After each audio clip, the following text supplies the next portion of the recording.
سورہ نمل آیت 45 اعوذ باللہ السمیع العلیم من الشیطان الرجیم بسم اللہ الرحمن الرحیم وَلَقَدْ أَرْسَلْنَا اور تحقیق ہم نے بھیجا اِلَىٰ سمودہ سمود کی طرف آخاہم ان کے بھائی صالحاً صالح کو ان اعبدوا اللہ کہ تم اللہ کی بندگی کرو فَإِذَا پس ناگہاں ہم وہ فریقانی دو فریق ہو گئے یختصمون باہم جھگڑنے لگے جب اللہ کی طرف سے انہیں پیغام دیا گیا کہ تم اللہ کی بندگی کرو اور ان کے بھائی صالح کو ان کی طرف مبعوث کیا گیا تو جب پیغام پہنچا تو اس پیغام کو قبول کرنے کی بجائے وہ آپس میں جھگڑنے لگ گئے، دو گروہ ہو گئے۔ ہم کتنے گروہ ہو چکے ہیں، ذرا ان گروہوں کو شمار تو کریں، اور ہم آپس میں اپنے دینی لحاظ سے کیسے اختلافات کا شکار ہیں، اور ہم ایک دوسرے کے خلاف کیسے بغض، کینہ اور حسد کا یا تھوڑی دلی کا شکار ہیں، کیسے ہم ممبر رسول پر بیٹھ کر جن کا کام تھا آپس میں جوڑنا، محبت پیدا کرنا، فتوے فرماتے ہیں جی فلاں کافر فلاں کافر، ہم ٹھیک، اور کیسے ہم ایک دوسرے کے لیے نفرت دین کے لحاظ سے، اللہ سے تعلق، رسول اللہ اور قرآن کے لحاظ سے ہم کیسے حصے بکھرے ہو گئے ہمارے۔ وہ تو دو گروہ تھے، اور اپنے ذرا گروہ گنو، کس نے کیا یہ ایسا؟ ایک اللہ، ایک رسول، ایک کتاب، اور پھر دیکھیں اپنی دکانیں سجائی ہوئی ہیں اور اس پر وہ خوش ہیں۔ اللہ قرآن میں فرماتے ہیں کہ یہ اختلاف کرتے ہیں، یہ گروہوں میں تقسیم ہوتے ہیں، اور ہر ایک پھر اپنے گروہ میں اپنی تقسیم پر، اپنے اس ہونے پر بڑا خوش بھی ہے۔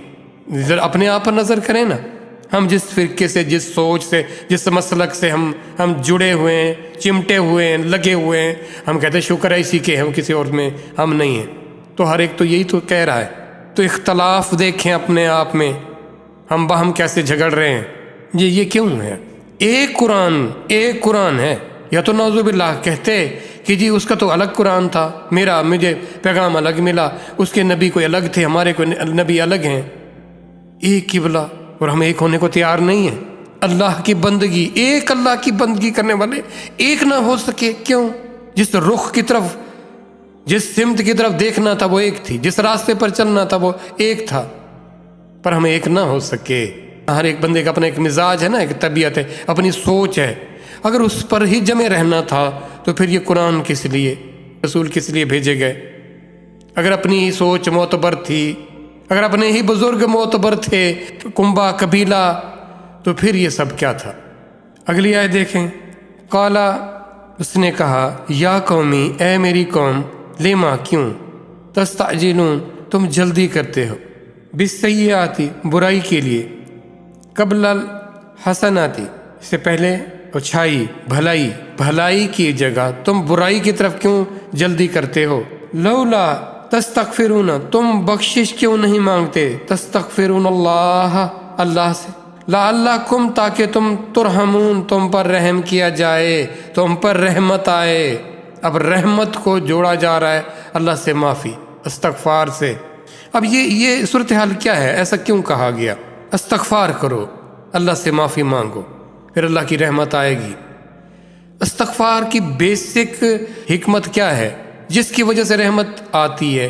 یا استغفار کا اس طرح کیوں کہا جا رہا ہے؟ اصل میں استغفار جو ہے وہ اللہ سے رجوع کرنا ہے، اپنے اعمال، اپنی کیفیت، اپنی حالت کو اہم نہ جاننا، اس کو چھوٹا جاننا، اور اللہ کی ذات کو اکبر جاننا، اس کی شان وہ عمل نہ ہونا، پھر اللہ سے رابطہ کرنا، اللہ تو مجھے معاف کر دے، اللہ میں تیرے شان وہ عمل نہ کر پایا، اس لیے اللہ تو اپنی مغفرت فرما، مجھے بخش دے، اپنی غلطی ماننا، اپنا چھوٹا پن، اپنے چھوٹے ہونے کو، اور جھگڑا کیا ہے، تکبر کیا ہے، وہ اپنے آپ کو بڑا اور اہم اور لازمی جاننا ہے۔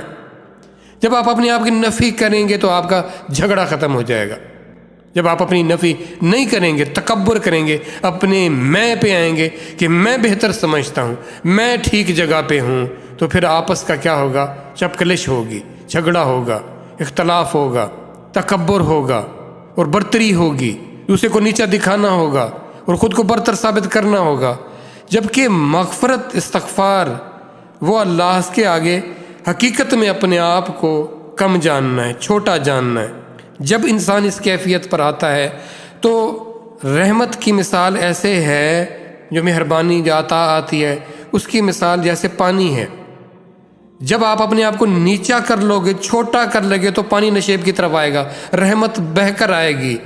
تو عاجزی اچھا، اس میں کوئی یہ بات نہیں ہے کہ ہم بن کے دکھائیں گے کہ ہم چھوٹے ہیں۔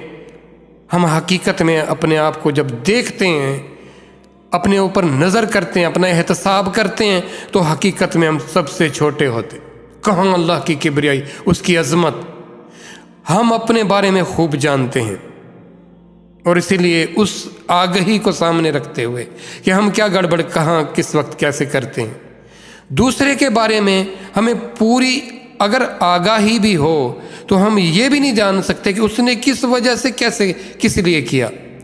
تو دوسرے کو بہتر جانیں اور اپنے آپ کو ٹھیک کرنے کی کوشش کریں، اور ہم وقت استغفار کریں تاکہ تم پر رحم کیا جائے۔ اس میں ہر ایک کے لیے پیغام ہے۔